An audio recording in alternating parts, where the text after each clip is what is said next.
Meeting a former president is something that most people would remember for a lifetime. After Jimmy Carter passed away over the weekend, Local 5's Paul Stino spoke with people in northeast Wisconsin who are now reflecting on their experiences meeting the former president.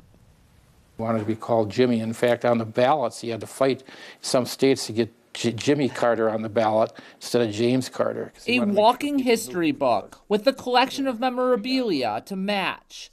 Over the years, Tom Kitchen even got to meet one of the people on his campaign buttons and posters. What do you say to a former president? I introduced myself and I gave him something for his presidential library and had him sign a picture and talked to him for about a minute. Kitchen is talking about meeting Jimmy Carter back in 1987 when the former president spoke about human rights at the University of Wisconsin-Oshkosh.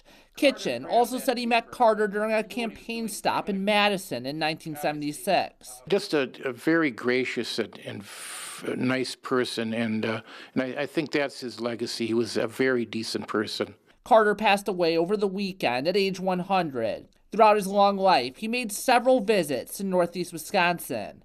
Carter made a campaign stop in both Green Bay and in Manitowoc in 1976. It was during one of his visits to the area that Jane Greenwood said she unexpectedly came across Carter at a laundromat. Suddenly I look up and there are men in suits walking into the laundromat, followed by Jimmy Carter, who came over, shook hands, smiled, and introduced himself and said he would appreciate my vote.